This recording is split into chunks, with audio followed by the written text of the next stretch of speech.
سلام علیکم ورحمت الله وبرکاتو. ګران زده کوونکو، د فزیک بله جلسې ته ښه راغلاست. په دغه جلسه کې مونږه کتله وایو، قوه وایو، وزن وایو او د قوه او کتله واحدات وایو. اول راځو په کتله باندې. کتله او قوه.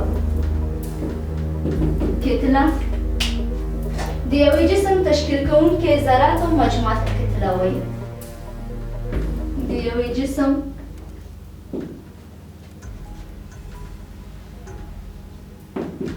تشکیل کوونکی ذرات و مجموعه ته کتله وایي. یعنی د یو جسم تشکیل کوونکی ذرات و مجموعه ته کتله وایي. د کتله واحدات څه ده؟ د کتله واحدات په درې سیستم کې. اول څه ده؟ په اس آی سیستم کې. په اس آی سیستم کې د کتله واحد سیدی کیلوګرام ده. کیلوګرام چې یو کیلوګرام مساوي کیږي په اس آی سیستم کې د کتله واحد کې هغه د کیلوګرام ده. په سی جی اس سیستم کې یو کیلوګرام مساوي کیږي 1000 ګرام ته. چې دا مساوي ده یعنی یو ګرام سیدی خپله مساوي کیږي 1/1000 کیلوګرامه پورې.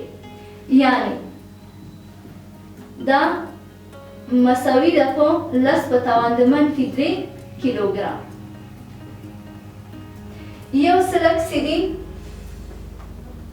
په اف پی سیستم کې د کتله اندازه‌ګیري واحد سلک ده. یو سلک سیدی مساوي کیږي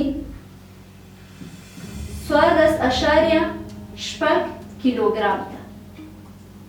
او یو پاوند سیدی مساوي کیږي 1 پاوند مساوي کیږي 28.15 ګرام ته.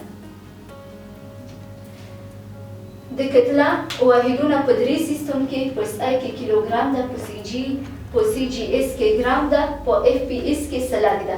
دا واحدونه څنګه کولی شو یو بل ته مونږ بدل کو یا یو بل ته یې واړوو؟ د مثال په ډول زموږ یو کیلوګرام څه ده؟ 1000 ګرامه کیږي. په دې معنی چې یو ګرام سیدي 1/1000 کیلوګرام یا 10⁻³ ګرامه کیږي. بل سیدي په اف پی اس سیستم کې سلک ده. یو سلک سیدي 14.6 ګرامه کیږي یا یو پاوند سیدي 28.15 ګرامه کیږي. اوس راځو قوه باندې.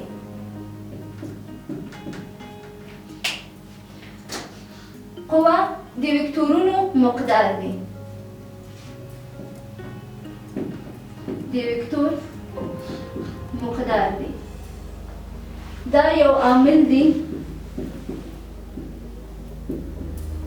دا یو عامل دی د سرعت بدلون لامل کیږي. د سرعت بدلون لامل کیږي. یا د جسمونو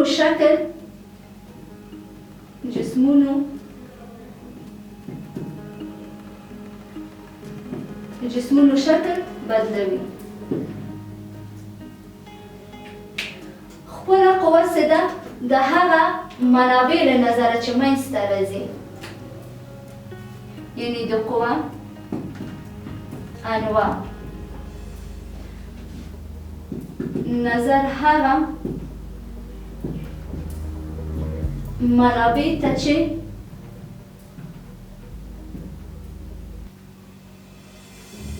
منځته راځي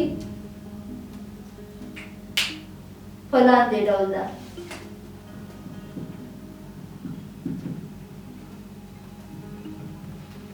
لومړی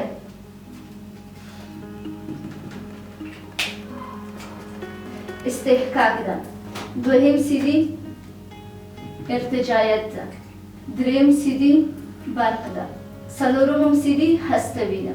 قوه د وکتورونو مقدار د یو عامل دی چې د سرعت بدلون لامل کیږي یا د جسمونو شکل بدلوي. قوه د انواع نظره هغه منابع ته چې منځته راځي په لاندې ډول د استحقاق، ارتجاعي، برقي او هستوي. اوس راځو د قوه واحدات ته. د قوه او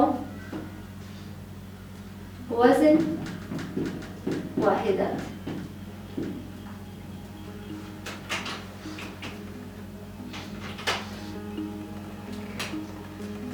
په اس ای سیستم کې د وزن واحد څه ده؟ 1 کیلوګرام وزن ده. چې 1 کیلوګرام وزن مساوي کیږي. دلته مونږ وویل دا د وزن واحد ده. اوس د قوه واحد د وزن قوې نه مخې نه مونږ پیدا کوو. چې 1 کیلوګرام وزن مساوي کیږي 1 کیلوګرام ضرب د 10 متر پر سکند مربع مساوي کیږي 10 خپله. کله چې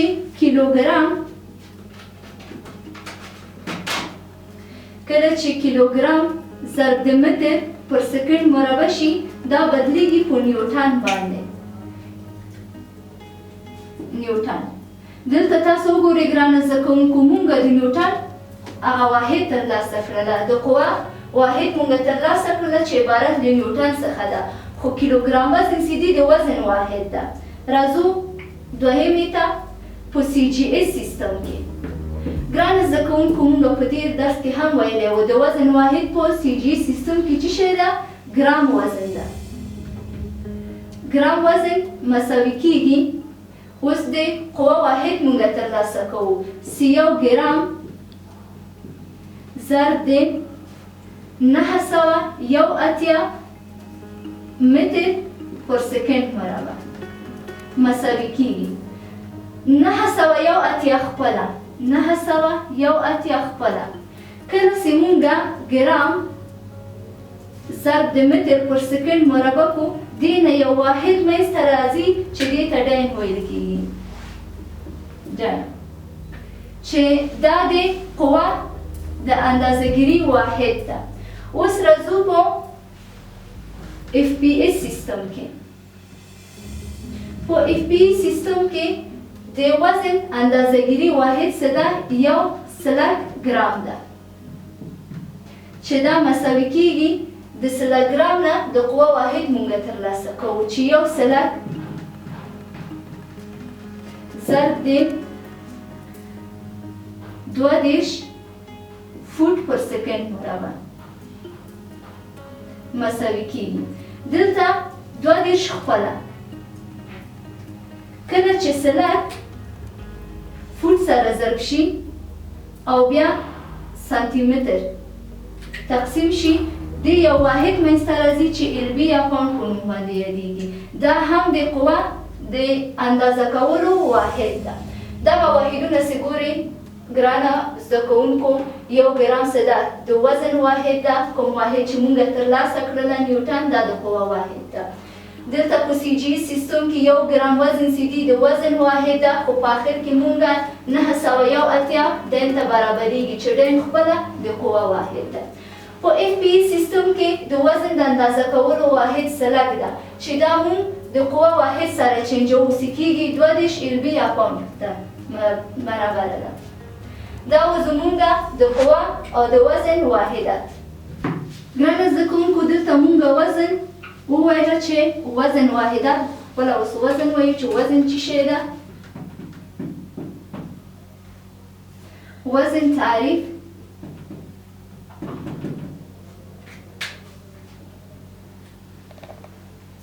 په ځمکه کې په په ځمکه کې د یو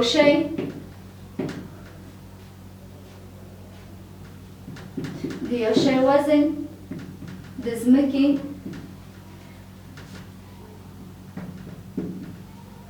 د جاذبې قوه ده.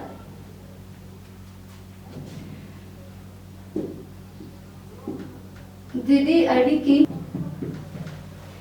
W مساوي ده M ضرب د G.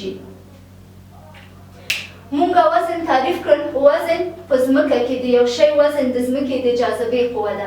یعنی هر شی چې په ځمکه کې د جاذبې قوه هغه که شی همدې ته مونږ د جاذبې قوه وایو چې خپله د جاذبه قوه د یو شی وزن څخه نمایندګي کوي. چې وزن چې دي د دې اړیکې له مخې نه مونږ کولی شو څه ترلاسه کړو. W مساوي کېږي M پر G. څه دلته W څه ده؟ خپله د شی وزن ده. او M څه ده؟ د هماغه جسم چې په ځمکه کې پراته دي او د ځمکې د جاذبه قوه تشکیلوي د هغې کتله ده. او دلته ګرانه زده کوونکو G څه دي؟ د ځمکې د جاذبې قوه ده. د ځمکې جاذبې قوه ده. نو مونږ چې په وزن کې کوم سوالونه حلوو W مساوي کېږي M پر M ضرب د G. راځئ ګرانه زده کوونکو یو مثال حلوو. ګرانه زده کوونکو دا و زموږ د دې جلسه درس تر راتلونکې جلسې پورې تاسو الله پاک ته سپارم. ښه وخت د خدای په امان.